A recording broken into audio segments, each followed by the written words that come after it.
Man, I came here the other day and it was freezing, and it still is. But we're actually gonna get it done today. All right. So recently, actually not that recent, like a couple months ago, I noticed that my imagination had become much more refined and better.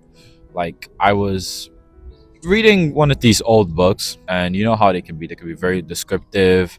They can be very detailed. They use a lot of imagery, of course. They describe things that I consider useless. I found myself actually keeping track of what the story was saying, and it definitely helped me to keep along with the story. And those meaningless things might actually have an impact that the author wants to convey.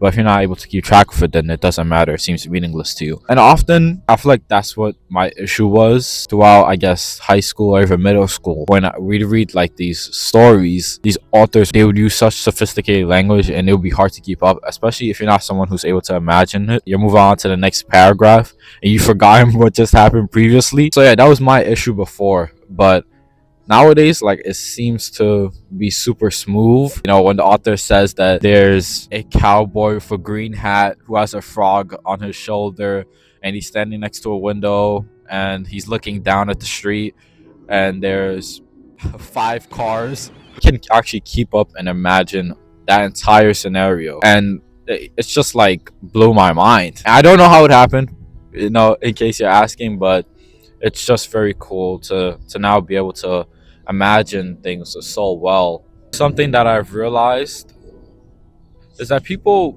in this life want vastly different things. Even the most basic wishes you could think of, like being rich. Like, not everyone wants to be rich. I talked to a bunch of people and everyone's very different, much more different than I would have thought.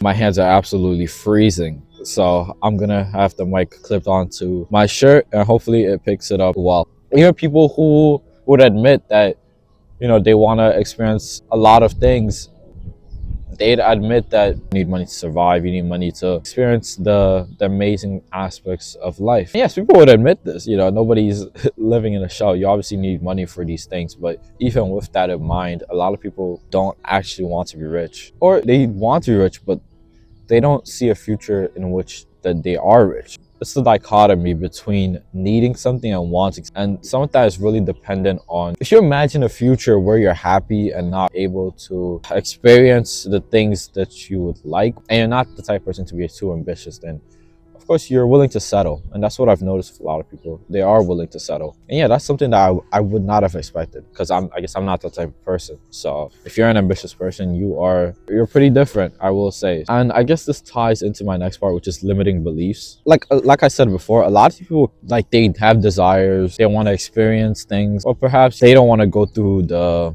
struggle that it takes to get the knowledge or to get the necessary materials like money, and they're limited.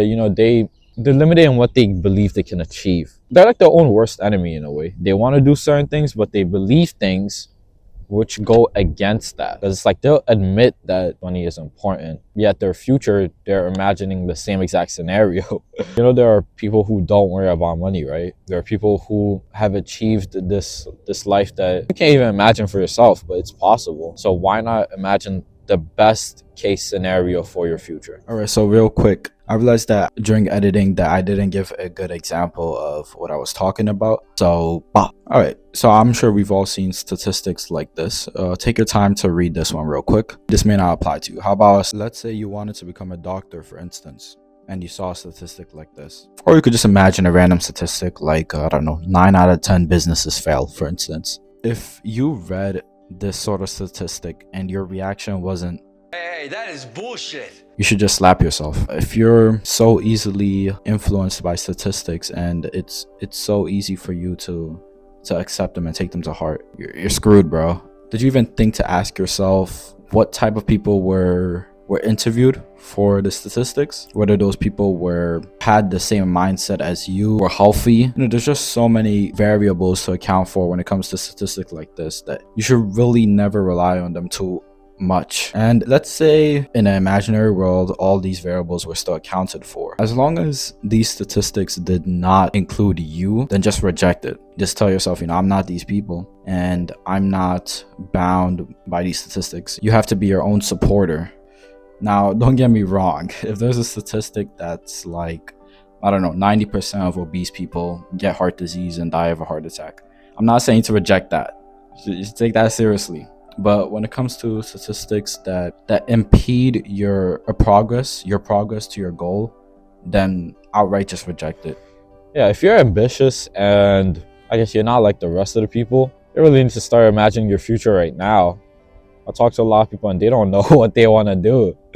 I'm just like, bro, time is not waiting for you. Time is passing by. You gotta imagine your future self, the future scenario that you want to be in. You understand? In all aspects. The more specific you can get, the more you can create a timeline for yourself and actually work on something that's fulfilling and that's gonna help you achieve your goals. But yeah, a lot of people just seem to be going through life aimlessly. It's kind of crazy to me.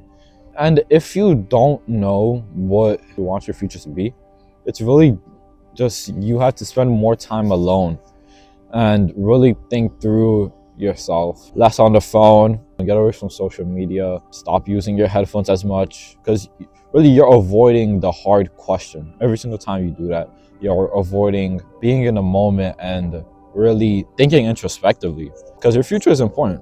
It's important to you. So it's important to reflect on it. Take time out of your day and actually think, especially during this break, because there's a lot of free time right now. But yeah, that was my final thoughts on this entire thing. It's just so interesting how people are so different and yet they can agree on very similar things, and yet they are limited in what they can imagine themselves and their future to be. All right, I'll see you guys.